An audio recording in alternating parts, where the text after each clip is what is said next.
Olá, meu nome é Alisson, sou acadêmico do curso de Letras da Universidade Estadual de Ponta Grossa. Hoje estou aqui com as minhas colegas Isabela. Oi, pessoal. A Flávia. Oi, pessoal.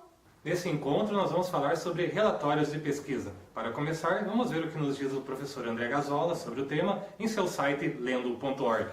O relatório de pesquisa é um tipo de texto que deve informar, de modo ordenado, todos os acontecimentos dentro de um determinado período de tempo.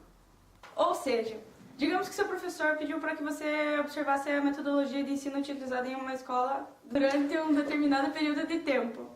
Suponha que ela ocorreu durante um mês. É importante listar tudo o que aconteceu de relevante durante esse período, como por exemplo, as dúvidas que você teve durante a pesquisa, pequenos detalhes que chamaram sua atenção, as pessoas que colaboraram ou atrapalharam seu trabalho, suas curiosidades ou quaisquer outros pontos que possam contribuir para enriquecer o texto final. Da mesma forma que qualquer outro trabalho acadêmico, o relatório de pesquisa deve ter objetivos bem definidos e apresentar a seguinte estrutura. capa, lombada, folha de rosto, folha de aprovação, dedicatória, agradecimentos, epígrafe, resumo.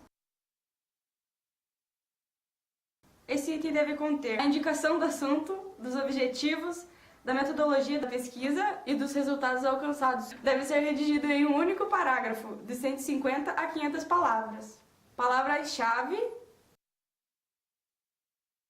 lista de ilustrações, lista de tabelas,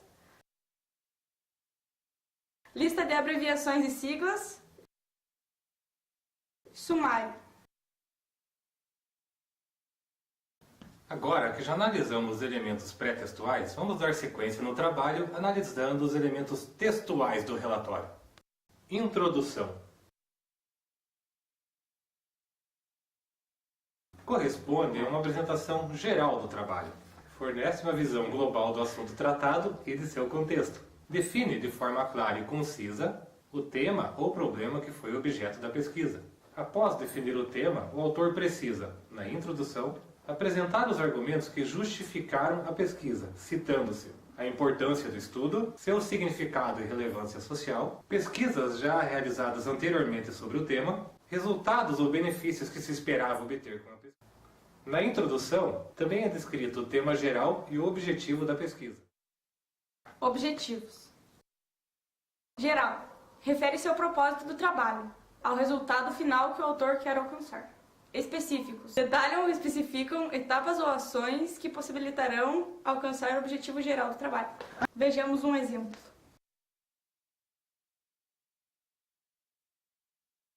Metodologia. O texto que compõe este item deve esclarecer como foi realizada a pesquisa, credibilizando-a quanto à confiabilidade das fontes. O que se deve descrever na metodologia? Métodos e abordagens teóricas as quais foram utilizadas na pesquisa, o tipo de pesquisa e o local que foi realizado o estudo, bem como técnicas e procedimentos, bem como instrumentos que foram utilizados para a coleta de dados das fontes. Vejamos um exemplo.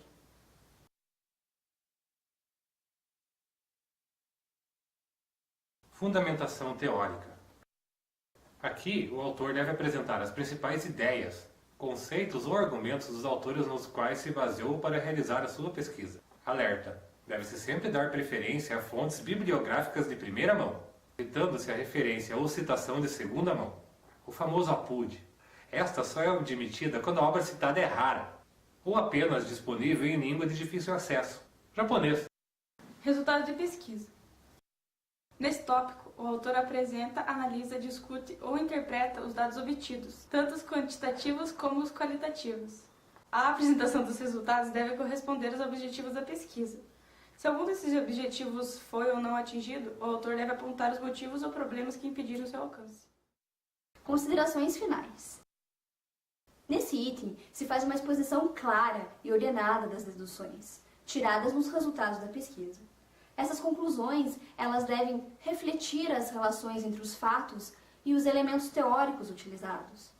Deve também evidenciar os resultados alcançados e suas limitações, bem como indicar a aplicação dos resultados da pesquisa. Essas considerações, elas podem ser complementadas por algumas recomendações. Pode-se inserir nesse item os percalços enfrentados que dificultaram ou impediram o alcance de alguns objetivos. A satisfação vivenciada ao se realizar a pesquisa também pode ser inserida nesse item, e as contribuições importantes recebidas ao longo do trabalho.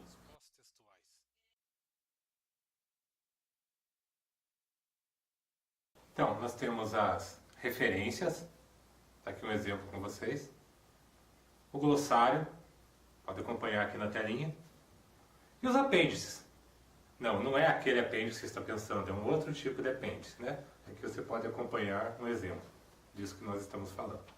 Bom, agora que você já sabe o que é o relatório de pesquisa, como produzir e para que ele serve, eu trouxe aqui um modelo que vocês podem analisar para ter uma ideia de como ele ficaria na forma impressa. Isabela, pode pegar para mim? Obrigado por assistir esse vídeo e até a próxima!